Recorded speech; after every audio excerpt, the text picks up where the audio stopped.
Hey, good morning, my friend. It is Wednesday. Yes, we are in the midst of hump day, and I hope your week is going well. On Monday morning cup of Joe, I opened up the conversation around empathy and kind of shoring it up with some research on different social media platforms, certainly looking through LinkedIn and the mainstream of business, but really it doesn't have anything to do with business. The topic is empathy. And empathy is a skill set, according to the powers that be, that can be learned, that we can learn what it is to be empathetic. Now, we've always been given this, well, put yourself in the other person's shoes. Not exactly sure how that works. I mean, yes, see the world from their perspective, but empathy is much deeper than that. It's understanding how someone is feeling emotionally about a particular situation or topic that they're dealing with. And using your own frame of reference, thinking of a time where maybe a similar situation came up. For example, I have a friend, his dad passed away. His dad was a great guy. He was kind of an adopted dad for me too. We used to go on trips and adventures, and when he passed away, I felt bad. But I remembered when I had lost my dad, and I just approached him and said, "Hey, are you okay?" And as leaders, we should be doing that regularly. Hey, how's it going? You don't constantly say, "Hey, are you okay? Are you okay?" You're going to make your people paranoid. So you want to just check in with people.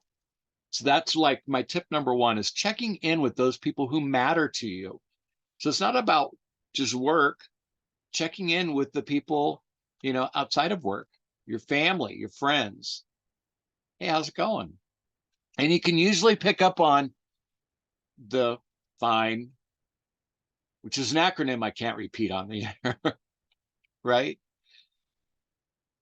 But say, no, really, how are you doing?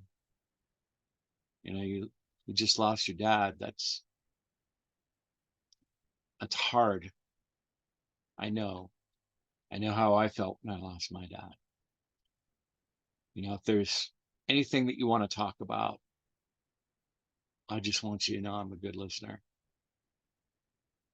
And that's really just the first level of what we need to do as human beings, as leaders, is to let people know that we're there for them. That creates that psychologically safe environment. But that's a responsibility too. And at work, we have to be careful not to ask an unlawful question, right? Inquiries into a person's medical background or, just personal things. So we keep it open. We allow the person to fill the space. How are you doing? Are you okay? If you need to talk, I'm here for you.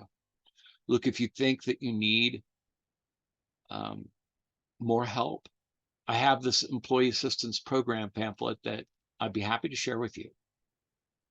They're very good from what I hear, and they don't share with me or the company or anybody what you're going through. That remains, completely private. Sometimes we need to reach out like that because we never know what the life is or the world is for that other person. They could be wearing a mask, carrying a smile, but really struggling. And we have to be able to say, hey, are you okay? And allow them to open up if they feel comfortable doing so, or giving them that alternative. But empathy is, it's not sympathy. Empathy is just being there for them, not trying to fix it, not trying to judge it, not trying to rationalize it, just being there and saying, hey, I'm here with you in this. You don't have to talk. We could just sit and think about it. Sometimes that's all people need. I was thanks for listening so many times, and when they didn't really even say anything, I was like, yeah, I get it. Yeah, I know how that feels, right? Feeding it back and letting them know, hey, look, you're not alone in this. I know you feel alone sometimes, but I understand where you're coming from because I've been there too. And sometimes it just helps to have someone with you, someone that you can talk to. So we can go through the mechanics. Some people, it's a small percentage of the population. They figure about 20% of the population is what we call intuitively empathetic, meaning they can tune in to where people are emotionally. And it's not ESP, it's that they pick up on very subtle cues that many people miss. Now, I've talked about, it's been a long time, I talked about my buddy Johnny. And Johnny grew up in an alcoholic household. And it was his survival to pick up on, is dad approachable or not? Is mom approachable or not? He had to cue into very subtle signs to say, oh, they've been drinking, or, oh, no, they're sober, right? It was a survival mechanism for Johnny. And when that lasts for a decade or more, you learn, not just with your parents, you learn to pick up on these subtle cues to say, at bare minimum, it triggers that something's not right here. Something's not right. And that might be the opportunity to say, are you okay? Now, the 80% not naturally empathetic, not intuitively empathetic, let me put it that way, doesn't mean that you don't have the capacity for empathy. Absolutely not. I think everybody has the capacity for empathy. But this may be a learned skill where we start with paying attention, being mindful or in the moment, and just looking at the faces of those people that are working for you and doing the checking in. Hey, how are you doing? Is everything okay? I really want to know, right? I'm not just, hey, how is everything? Off into another direction. No, it's, how are you doing? Are you okay? If you need to talk, I'm here. I'm a good listener. And we go through the active listening stuff, right? The making eye contact, super important, no distractions. I am here with you. I'm present, right? Boom. And then, tuning into the voice tonality and the facial expression, nodding your head. In some situations, and this may be trial and error for you, in some situations, it's best to just be quiet and allow them to fill the blank space. I know that's hard for a lot of people. When we get that awkward silence, we feel the need to, fill it in with something. How about those Dodgers, huh? Whatever. How about them Lions? But just being quiet, and you have to learn to be comfortable with that.